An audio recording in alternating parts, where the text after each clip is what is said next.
So I'm going to show you guys the Warrensburg Middle School library page. Now we're going to be starting at the middle school page itself because the library page is pretty small and does not have a lot of things on it, but I'd like to show you guys this page to give you an idea of some good website design in general.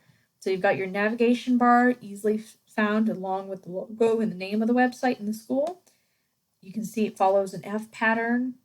It has attractive images, but not too many. You can see some evidence of learning with the school librarian teaching them how to use Sora. You can see some student creativity of some art outside the library. You've got information on arrival and dismissal and where to find the school, as well as some contact information at the bottom.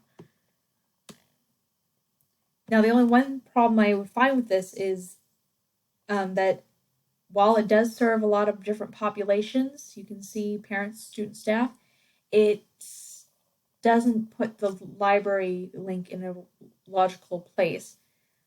The WMS library is under quick links. Now, an adult might explore enough and tinker enough to find that and be less easily frustrated, but a middle schooler might find this a little frustrating because it's not put in a place they might find logical, like under 4 students, because students use a library.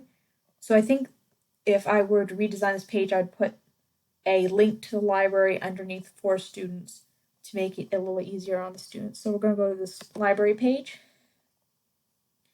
So they use, the library page uses a Symbaloo, which has images and icons for resources of the library, such as Destiny, where you find your books.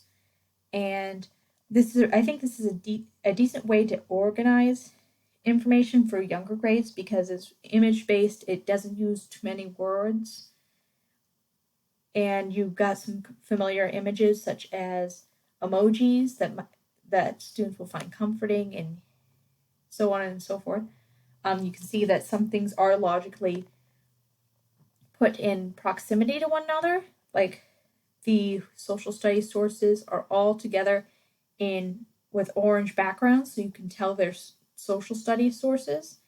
The one drawback I would say of this is that while some things are logically put together in proximity, not all icons are put in a close together logical space. So the MLA and paraphrasing icon right here, I would suggest putting it up here next to the citation machines where they would be closely related, so students can tell that they're related and so they can use those tools in conjunction with one another. Another kind of drawback of this is that all the icons are quite close together on this page, so it's very easy to misclick. And I think it could use some more. It could use some more space. It could be also hard for a student with disability, someone who has trouble reading small text on a screen, or might have issues with clicking small buttons accurately. This page might be a little much. So I think I might change the organization and have things more spaced out.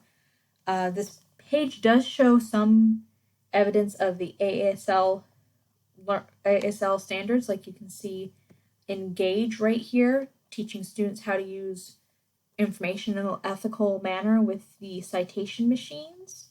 You also show a little bit of the exploration, because you can see students have an opportunity to explore information outside of their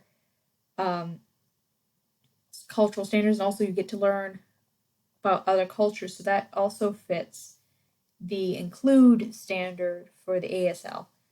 Thank you for watching, and I hope you all have a nice upcoming break.